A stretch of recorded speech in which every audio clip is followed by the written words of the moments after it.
So let me begin with a report on the activities of your board in 2015. Over the past year, the board has successfully completed all initiatives related to the leadership of the bank, namely the CEO transition, as well as the nomination of a renewed management team and the development of a new strategic plan. The board ensured a smooth transition between Régent Robitaille's departure and the appointment of his successor, François Desjardins. François' stellar career at the bank to date gives him a strong foundation for his role as Chief Executive Officer.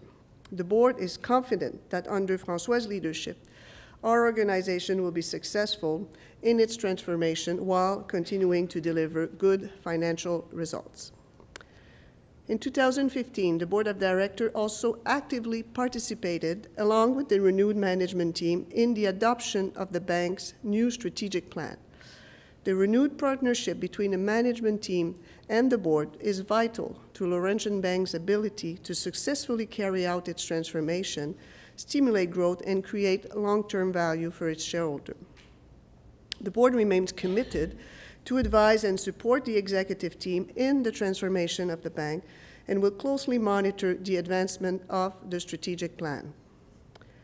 In 2015, the board continued to focus on the advancement of several initiatives to maintain its governance practices at a leading edge. We believe that strong leadership in the area of governance also creates long-term value for the shareholders. The bank places a great deal of effort in assessing its requirement for the board. We use a matrix of key competency expertise to ensure an optimal board composition. We look for the balance between experience and skills. We are also taking into consideration diversity, geographic representation. We believe that the composition of the board is of paramount importance as it reflects the capacity to properly carry out its responsibilities. Recognizing the benefits that diversity brings, we have adopted a board diversity policy. To this end, when considering candidates for directorships, we take into account the complementarity of skills, regional knowledge, industry experience, gender, and ethnic background. In terms of female leadership, the bank has always been in the forefront. We are proud to be a member of the Canadian chapter of the 30% Club, an international group whose goal is to have women account for at least 30% of directorships by 2019. We have already surpassed that threshold. Within the financial services industry, we are among the institutions with the highest representation of women on our board. Of the proposed independent directors that are nominated today, 50% are women. The bank's efforts are not limited to the board of directors and extend to all decision-making levels within the organization, where over 50% of managers are women. The last 10 years, the bank has appointed 10 new independent directors in an effort to continuously renew its membership.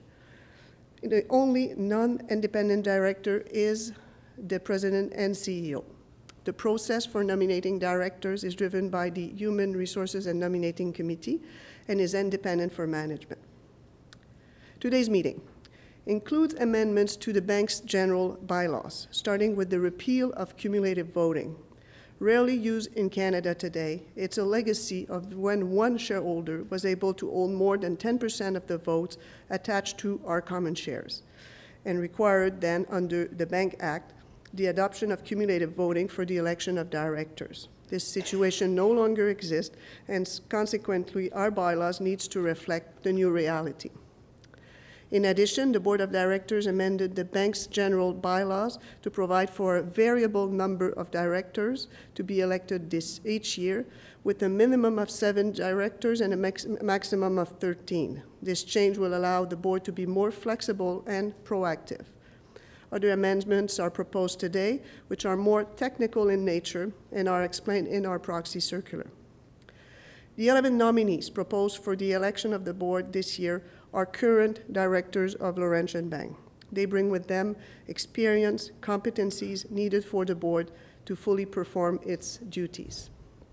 I'm very proud to be chair of such a strong and well-balanced board of directors. In fact, the board is composed of both long-standing and more recent members, as well as professionals from a variety of different backgrounds and fields of expertise, including corporate governance, risk management, financial and banking expertise, corporate social responsibility, human resources, technology.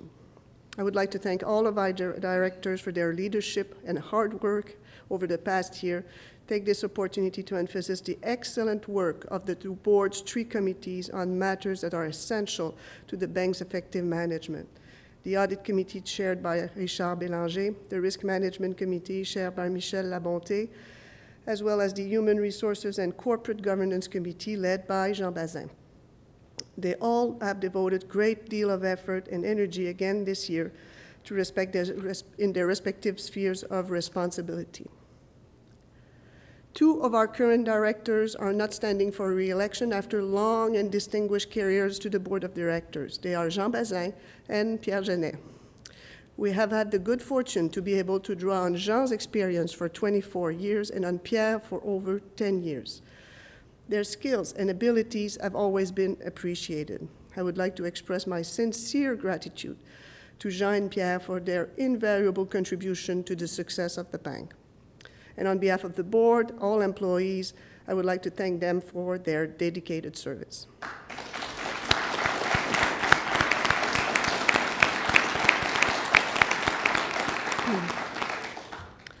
I wish to express my gratitude as well to the bank management team, whose cooperation and competence are greatly appreciated by the board. I wish also to thank the employees who are dedicated and committed to maintaining our clients' trust. On behalf of the board, I also wish to thank our shareholders for their confidence and support, and whose interests we will continue to serve in 2016 and beyond. We will now continue with the meeting, starting with the appointment of scrutineers.